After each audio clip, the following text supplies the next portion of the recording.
والقرآن المجيد بل عجبوا أن جاءهم منذر منهم فقال الكافرون هذا شيء عجيب أإذا متنا وكنا ترابا ذلك رجع بعيد قد علمنا ما تنقص الأرض منهم وعندنا كتاب حفيظ بل كذبوا بالحق لما جاءهم فهم في أمر مريج أفلم ينظروا إلى السماء فوقهم كيف بنيناها وزيناها وما لها من فروج والأرض مددناها وألقينا فيها رواسي وأنبتنا فيها من كل زوج بهيج تبصرة وذكر لكل عبد منيب ونزلنا من السماء ماء مباركا فأنبتنا به جنات وحب الحصيد والنخل باسقات لها طلع نضيد رزقا للعباد وأحيينا به بلدة ميتا كذلك الخروج كذبت قبلهم قوم نوح وأصحاب الرس وثمود وعاد وفرعون وإخوان لوط وأصحاب الأيكة وقوم تبع كل كذب الرسل فحق وعيد أفعينا بالخلق الأول بل هم في لبس من خلق جديد ولقد خلقنا الإنسان ونعلم ما توسوس به نفسه ونحن أقرب إليه من حبل الوريد إذ يتلقى المتلقيان عن اليمين وعن الشمال قعيد ما يلفظ من قول إلا لديه رقيب عتيد وجاء السكرة الموت بالحق ذلك ما كنت منه تحيد ونفخ في الصور ذلك يوم الوعيد وجاءت كل نفس معها سائق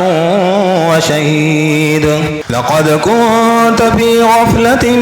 من هذا فكشفنا عنك غطاءك فبصرك اليوم حديد وقال قرينه هذا ما لدي عتيد ألقيا في جهنم كل كفير عنيد مناع للخير معتد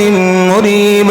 الذي جعل مع الله إلها آخر فألقياه في العذاب الشديد قال قرينه ربنا ما أطغيته ولكن كان في ضلال بعيد قال لا تختصموا لدي وقد قدمت إليكم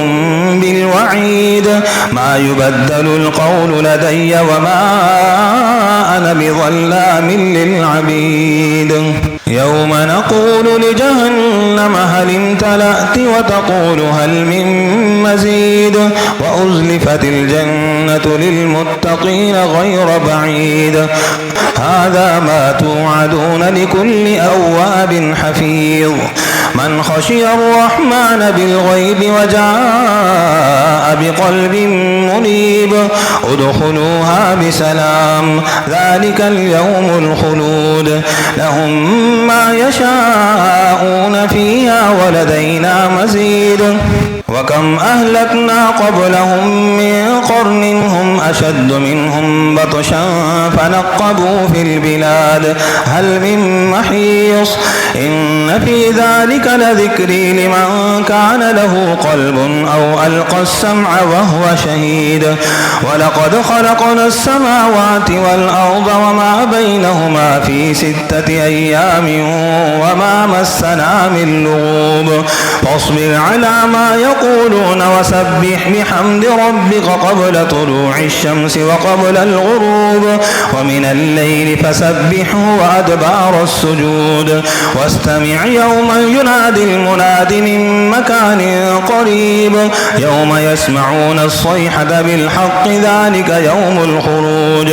إنا نحن نحيي ونميت وإلينا المصير يوم تشقق الأرض عنهم سراعا ذلك حشر علينا يسير نحن أعلم بما يقولون وما